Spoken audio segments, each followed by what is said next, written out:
Vamos continuar hoje a nossa série que a gente iniciou semana passada. A gente iniciou uma série semana passada chamada Uma Vida Ordinária, Graças a Deus. Eu não vou explicar de novo o porquê do nome, já expliquei semana passada. Então, se tiverem curiosidade, vai lá no nosso canal do YouTube, a mensagem está lá. Mas eu expliquei que não é o sentido pejorativo da palavra ordinária, né? Mas sim o sentido de comum, de ser comum. E no mundo onde as pessoas querem viver o extraordinário, o Evangelho nos convida a viver a simplicidade, né? Ao ordinário. E a gente vai falar um pouco sobre isso hoje, em um texto que talvez a gente não goste tanto de pensar sobre ele, de falar sobre ele. E eu queria que vocês abrissem a Bíblia no Evangelho não, perdão, na carta ao Timóteo, 1 Timóteo, capítulo 6. A gente vai ler dos versos 3 até o 10. 1 Timóteo, capítulo 6, versículos 3 ao 10. Semana passada a gente falou sobre uma vida tranquila, né? A gente está desmiuçando o que é essa vida ordinária em alguns textos bíblicos, né? A gente pregou em 1 Tessalonicenses semana passada, a carta de Paulo. A gente não vai ficar só no Novo Testamento, a gente também vai ver isso no Antigo Testamento. E hoje a gente vai falar sobre uma vida piedosa.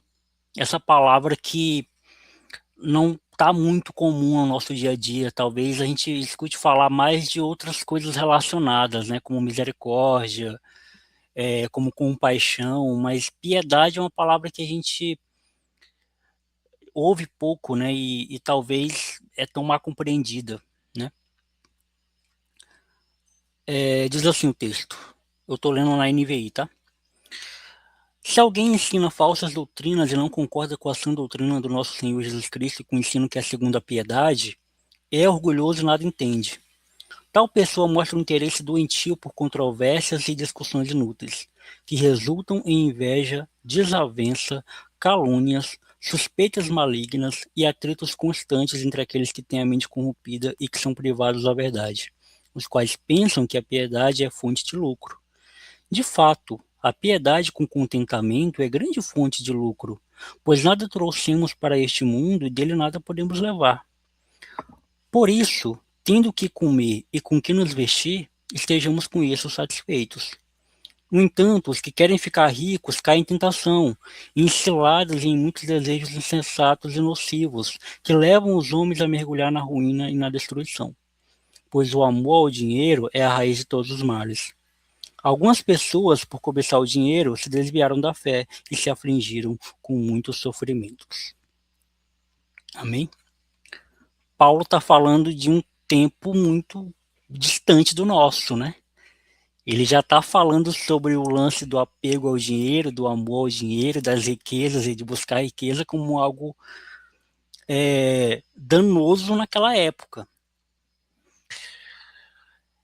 E quando eu falei que parece que a gente não gosta desse texto, é porque é muito fascinante, é muito convidativo quando a gente se converte a uma coisa de redenção, mas não de redenção no sentido de estar aos pés da cruz, mas é como se fosse uma redenção no lance da jornada do herói, né? Na construção do herói. E o herói é você. Só que no evangelho isso não combina, porque se o herói é você, logo Jesus não tem sentido para você. Se você é o agente da sua transformação, Jesus serve para quê na sua vida?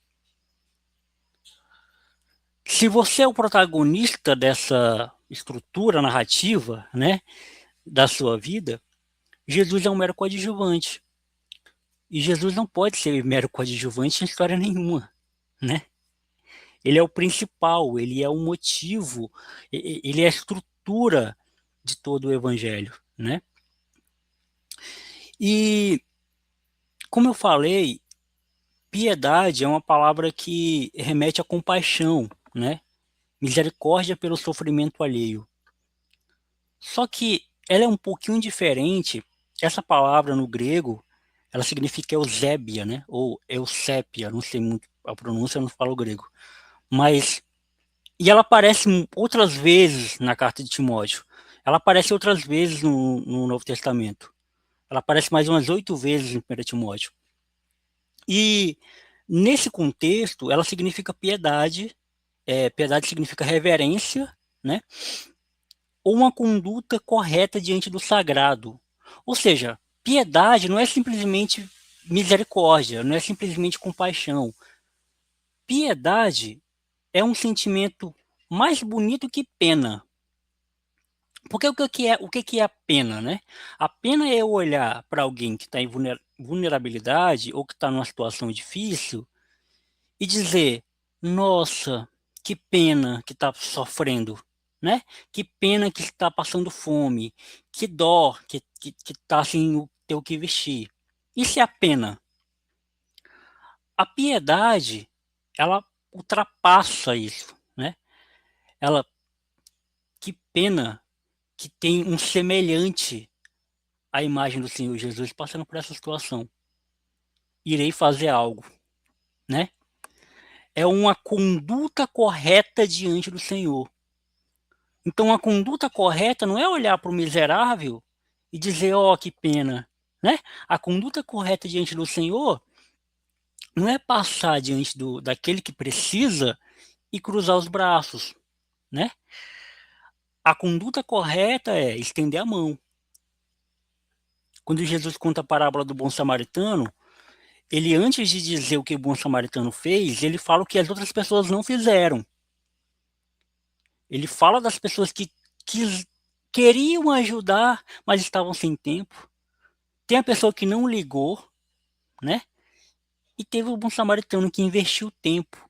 E aí a gente entende que investir tempo faz parte do processo do evangelho do amor, da relação. Eu falei semana passada, né, sobre a complexidade da relação. Existe, para o evangelho ser aplicado, ser vivido de forma correta, de forma eficaz, exige engajamento. Engajamento nos relacionamentos, engajamento com a cultura, engajamento com a sociedade, engajamento, envolvimento, colocar a mão na massa, né? Se envolver com aquilo que é necessário. Contextualizando, Paulo está falando sobre os ensinamentos e sobre a busca por dinheiro, né? Inclusive o título do texto é o amor ao dinheiro. E ele vai falar, no princípio já, que tudo que não é feito por temor à palavra, por temor ao Senhor, é vaidade. Inclusive a própria piedade. É por isso que ninguém é salvo pelas ações. Ninguém é salvo por fazer caridade. Ninguém é salvo por distribuir sopa para os necessitados. Ninguém é salvo por isso. Porque até quem faz isso corre o risco de, no seu coração, querer receber glória por fazer isso. Os fariseus não faziam isso, né, no tempo de Jesus, né? Não deixavam sua cara triste como quando estavam jejuando para mostrar que estavam num sacrifício, né? Ficavam fazendo penitências enormes para mostrar que tinham uma vida piedosa diante do Senhor. E o que Jesus, e como Jesus responde, né? Essa já é a sua recompensa. Se o que te recompensa é o aplauso, se o que te recompensa é o dinheiro, se o que te recompensa é o reconhecimento, então tá aí, essa sua recompensa já é o que basta. Você não precisa esperar nada de Deus. Se o que você espera não é algo de Deus, você espera algo da terra, você espera algo terreno, você espera algo que seja desse reino. E é por isso que Jesus fala que não é interessante, não convém a gente juntar tesouros para essa terra. Porque tudo aqui é efêmero, por mais gigante que seja, por maior que seja, ainda é efêmero. Por maior que seja a quantia de dinheiro, por maior e mais bonito que seja o palácio, por maior e mais bonito que seja o carro, o cargo, o poder, é efêmero. No final de tudo, todo joelho se dobrará e toda língua confessará que Ele é o Senhor, né? Então, Paulo fala no versículo 3 e no 4 sobre as falsas doutrinas. Já existia teologia da prosperidade naquela época. Já existia gente naquela época dizendo que se você investisse 10, Deus ia te dar 10 mil, né? Já tinha gente naquela época e Paulo estava de forma sutil dizendo, gente, isso é balela, não confie nisso, né? E ele é até duro, né? Que ele fala assim, se alguém ensina falsas doutrinas e não concorda com a sã doutrina do nosso Senhor, e aqui quando ele fala sã doutrina, ele está baseado nos apóstolos, né? E no escrito da Torá, e conhecendo que é segundo a piedade, o que significa isso na prática, né? É uma demonstração da fé genuína em Cristo através de ações, né? Qual é a nossa religião? Cuidar do órfão e da viúva. Então, a nossa religião ela não pode ser teórica, simplesmente, né? Eu não posso ficar aqui olhando para o teto dizendo, nossa, o que que Calvino pensaria disso? Eu tenho que ir para a prática, né? E aí, e não é segunda piedade, aí ele acrescenta, é orgulhoso e nada entende. Ou seja, faz por puro orgulho, né? Tal pessoa mostra um interesse doentio por controvérsias e discussões inúteis, que resultam em inveja, desavença, calúnia, suspeita malignas. Ou seja, Paulo é bem duro, ele é bem enfático de quem tem esse tipo de postura não baseado na palavra, não baseado em Cristo, mas baseado no seu próprio interesse, né? E piedade, já que a gente está falando de piedade, gente, piedade é fruto do reino, não é fruto terreno. O que é fruto terreno é pena, é dó, né? É misericórdia. Isso é fruto terreno. A gente olha para o outro e sente dó. Nossa, que pena, né? E a gente tem um problema, e aqui quando eu falo a gente, eu estou incluindo todos nós que não temos problemas essenciais de vida. Por exemplo, a gente não tem problema em ter o que comer, não temos problema em ter o que vestir, tá? Então nós temos um certo problema de achar que todo o mundo é baseado na nossa régua. Todo mundo parte do mesmo lugar, todo mundo, os problemas de todo mundo se resumem ao mesmo problema que o meu. Então, sei lá, enquanto eu estou preocupado com a fatura do meu cartão de crédito, eu esqueço que tem gente que não tem nem cartão de crédito, né? Enquanto eu estou preocupado com qual vai ser a próxima compra que eu vou adquirir para minha casa, eu esqueço que tem gente que não tem casa. E, Jonathan, o que que tu está querendo dizer com isso, então, no fim das contas? Que eu tenho que ficar dando cartão de crédito e casa para todo mundo? Não. O que eu estou querendo dizer é que a dor do outro, ela precisa fazer você se movimentar para algo que seja tanto vertical como horizontal. Eu não consigo crer em alguém que diz que ama Cristo e não age conforme o amor a Cristo. Então Cristo fala: qualquer coisa que fazeis a um desses meus pequeninos também fará a mim. E aí, eu não dou copo d'água para o meu irmão, eu não dou o que comer para o meu irmão, eu não me preocupo com a dor do meu irmão, eu fico preocupado só comigo, né? E Jesus vai rebater isso em Mateus 6, né, no Sermão do Monte, quando ele vai falar que basta cada dia o seu próprio mal, não se preocupe com o que há de comer, com o que há de beber, deixa que o dia de amanhã cuidará do dia de amanhã.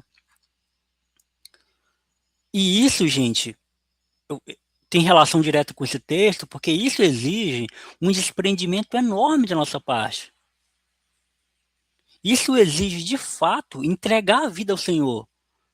A gente olha muito para essa frase como se fosse uma frase poética, como se fosse uma frase é, como se fosse um jargão religioso. Ah, eu entreguei minha vida ao Senhor. Mas será que você entregou mesmo? O que significa entregar a vida para alguém? Ao meu ver, entregar a vida para alguém é não ter mais o controle dela. Quando eu casei com minha esposa, eu entreguei minha vida para ela. Minha vida só faz sentido se for com ela. Tudo é organizado através da nossa vida, da nossa relação. Não existe mais só a opinião do Jonathan, só o que o Jonathan quer, é eu e ela. Então, se você entregou sua vida para Cristo, a sua opinião é segundo plano. O que importa é o que Cristo pensa, e o que Cristo quer sobre você. É o que Cristo manda, e não o que você quer, e não o que você gosta. A gente vira aquelas crianças mimadas que bate o pé, não quero fazer, não gosto. E aí Cristo está falando, sim, mas o caminho é esse. Eu sou o caminho, a verdade e a vida. Você é quem? Né? Eu sou, eu sou, antes de existir, eu sou. Você é quem? É o que Deus fala para Jó, né? Terceiro e último ponto. A satisfação em Deus deveria ser nossa maior busca. O versículo 10, né, que é o versículo mais conhecido, Paulo fala: pois o amor ao dinheiro é a raiz de todos os males. Parte A, né? E eu queria investir um pouco de tempo nisso aqui. Nesse mesmo texto, Paulo fala de interesse doentio, fala de controvérsias, fala de discussões inúteis, fala de inveja, fala de desavença, fala de calúnia, fala de suspeita maligna. Ele fala de insensatez, ele fala de tentação, ele fala de ruína, ele fala de destruição e ele fala de amor. Parece não ornar, né? Parece que as coisas não têm muito relação, né? E aí, as pessoas interpretam muito mal esse texto. Elas colocam palavras na boca de Paulo que Paulo nunca disse. Paulo não está dizendo que você tem que pegar o seu salário do mês e jogar fora, né? Ou sair distribuindo para todo mundo e ficar sem ter o que comer em casa. Ou ser um encostado, né? Paulo não está falando isso. Paulo está falando que você não pode amar a nada que compete com o senhorio de Cristo. Paulo está querendo dizer que você não pode amar nada que em grau de poder, que em grau de humilhação seja igual a Cristo. E aqui a gente pode pensar em quê? A gente pode pensar em time de futebol, a gente pode pensar em políticos, a gente pode pensar em partidos políticos, a gente pode pensar em dinheiro, que é o que Paulo usa, né? Amor ao dinheiro. A gente pode pensar em opiniões. O amor ao dinheiro é a raiz de todos os males, porque tudo com dinheiro, desde aquela época, tudo que é terreno com dinheiro é comprável. Até mesmo a sua fé. Então é do amor ao dinheiro que nasce todas essas coisas. O fato, você pode ser um pobre lascado, mas por você amar o dinheiro, querer ter esse dinheiro, você já vai cometer esse monte de pecado aqui. Por quê, Jonathan? Porque a dor de quem não tem, ou a dor de quem tem menos que você, não vai te atingir. A dor de quem padece não vai te atingir. E vai ter momentos que a gente não vai poder fazer nada de fato. Mas a gente vai poder orar. A gente vai poder dobrar nossos joelhos e dizer assim, eu não tenho recursos para ajudar tal pessoa. Mas envia pessoas que tenham recursos para ajudá-la. É um sentimento tão forte, tão grande, que você não consegue só olhar e seguir caminho. Você precisa ser engajado com aquela situação. Parte B do versículo 10. Algumas pessoas, por cobiçar o dinheiro, se desviaram da fé e se afligiram com muitos sofrimentos. Paulo não está narrando, gente, como se fosse uma profecia, algo que vai acontecer. Ele não está falando que se você amar o dinheiro, em algum momento você vai cobiçar o dinheiro e você vai se desviar da fé. Não, ele está dizendo que já aconteceu. Já teve casos, já teve relatos de que isso aconteceu. E isso continua acontecendo. Porque toda vez que eu coloco alguém acima de Deus, ou toda vez que eu coloco alguém para competir com Deus na minha vida, eu estou tirando automaticamente o Senhor do centro da minha vida, do centro do meu coração. Não há espaço no trono que Deus divida com outra pessoa, ou com outro ser, ou com outro sistema, ou com outro Deus. Ele reina soberanamente, ele tem que reinar soberanamente no nosso coração. Eu esqueci de ler, mas eu pulei dois versículos essenciais que Paulo fala sobre, ele né, deixa é, muito alinhado o texto sobre piedade, né? Ele acabou de falar sobre os interesses, o orgulho e tudo mais, e aí no versículo 5 ele fala, e atritos constantes entre aqueles que têm a mente corrompida e que são privados de verdade, os quais pensam que a piedade é fonte de lucro. E aí foi o que eu falei no início, né? Sobre usar a piedade para se beneficiar, para bem próprio. O político faz muito isso, né? Tira foto com criança, abraça pobre, né? Enfim. Aí no versículo 6, Paulo faz meio que um contraponto ao que ele mesmo disse. Ele fala, de fato, a piedade com contentamento, o que, que significa piedade com contentamento, né? É eu ser contente com os recursos que eu tenho, sem precisar me vociferar pelo que eu ainda não tenho. É grande fonte de lucro. É meio que uma pegadinha, né? Ó, tá vendo? Paulo é a favor que a gente tenha uma vida boa, tenha uma vida próspera. Aí no versículo 7 ele quebra, né? Pois nada trouxemos para este mundo, e dele nada podemos levar. Ou seja, Paulo está dizendo que se, aí ele acrescenta no versículo 8, né? Tendo que comer e com que vestir, sejamos com isso satisfeitos. Então, Paulo está dizendo que vocês precisam de tão pouca coisa, gente. Vocês precisam, trazendo para a nossa realidade, né? Vocês precisam de uma carteira de trabalho, vocês precisam de um salário, vocês precisam de uma casa, de 3 refeições por dia e de uma roupa para vestir. Tendo isso, vocês já devem estar satisfeitos. Vocês já devem estar felizes, né? E viver em paz, né? E aí depois ele no 9 ele acrescenta, né? Porque ele faz um contraponto que os que querem ficar ricos caem em tentação. E aí eu queria concluir com duas aplicações bem pedagógica barra pastoral, digamos assim, né? Eu sou discípulo de Rubem Alves, né? Então vou ficar com uma orientação pedagógica para todos nós. É, pense na sua vida como um fruto do amor de Cristo.